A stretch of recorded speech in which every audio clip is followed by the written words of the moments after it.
So this is it, the final coming up, and if you want to start measuring some wattage or some horsepower in this, there is certainly a lot of power that's going to be going around this Grenchen velodrome.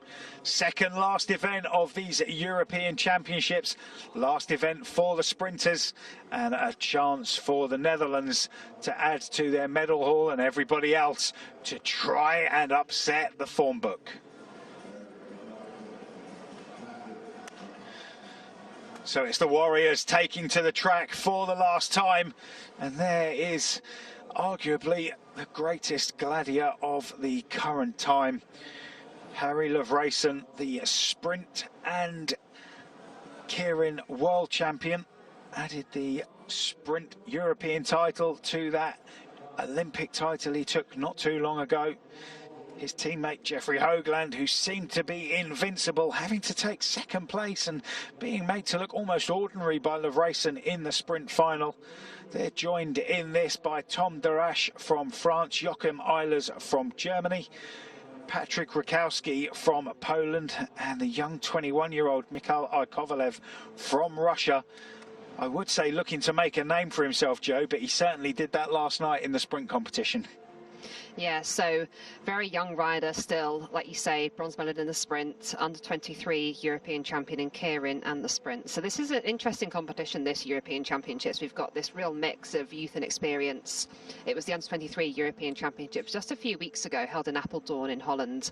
And there was a lot of riders that were competing there that are now competing at these elite European Championships. So it's quite a big step up, but this is quite a nice competition to sort of bridge the gap going up towards the elite world championships. And of course, this very short Olympic cycle that we've now got this year. So it's a big chance for these young riders this week. Electric Derny makes its way up the home straight. And for the last time this week, these sprinters who have been up and down on the track so many times make their way round. And Tom Darash here really needs to get a move on, because he is obliged to sit within one bike length of that Derny. He does so. And unless one of these riders decides to go in front of him, he has to sit there until that bike swings off. Riders aren't allowed to overtake the Derny, so they have to sit at least level with the Derny. They can go level with it, but they can't overtake it. They can't put in an early attack. So at the moment, the world champion Lovrason, second from the back, Joachim Eilers, with those green socks right at the back. Jeffrey Hoagland at the front in the orange, just letting Tom Darash go a little bit. And right in the middle of that sandwich, we've got Kovalev from Russia, the taller of those two riders in white and red. And the second one there, the rider number 107 from Poland, Patrick Rakowski. So this one getting a little bit disjointed. Everybody looking over their shoulder. Tom Darash letting the bike go a little bit. The bike's going to swing off, this time down the home straight. Everybody starting to get involved, starting to get interested. And straight away around the outside, Rakowski from Poland trying to take it up nice and early, putting the power down. Jeffrey Hoagland on his wheel at the moment. Lovrason right at the back, making a massive effort to come around the outside. And he's going to have to use an awful lot of horsepower if he's going to get there. Kovalev from Russia just bulks him a little bit. Jeffrey Hoagland hasn't started his move yet, and Jeffrey Hoagland, a massive move here, and you've seen that the defending champion isn't able to produce the form that he's had in the sprint. And up to the line, Jeffrey Hoagland takes the title from Tom Darash, and you saw there the tactics for Harry Lovrason was the one big hit out effort to come around the outside, and it just didn't work. He started the move,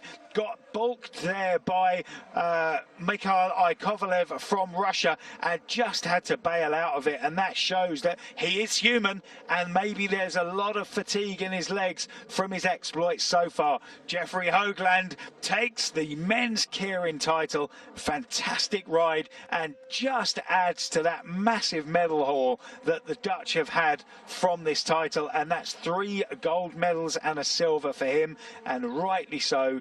He's ecstatic that he's going to be pulling on that European Champions jersey, and that really is a sort of mark on the board for him, with those Worlds just a week and a half away. Slightly disappointed Harry Lovrason tried that one big all-out effort, the Hail Mary, so to speak, but just didn't have the firepower to come around the outside. Very unlucky that everybody splayed across the track, and he had to go very high, and by virtue of the fact going a lot further, just ran out of legs. But a great ride there. Jeffrey Hoagland takes the win. Tom Durash in second place. Joachim Eilers in third. Young Mikhail Ikovalev in fourth, a great ride for him. Rakowski in fifth, and then in sixth place. And Joe, just look at this effort here by the Dutch rider, and it just went wrong. Yeah, he makes a huge effort here, and he comes up alongside everybody, and there's just a little bit of a flick coming up. I don't think we're quite going to see it, and he just almost loses his line slightly. And I think it was always going to be a huge ask to be able to come over everybody like that when everyone was so wide over the track, but he just didn't quite have enough gas. So it was sort of like our eyes were sort of split between the front of the race with Jeffrey Hoogland riding so brilliantly there, and Harry Lefrayson right at the back trying to make his way around. But, you know, hats off to Hoogland here.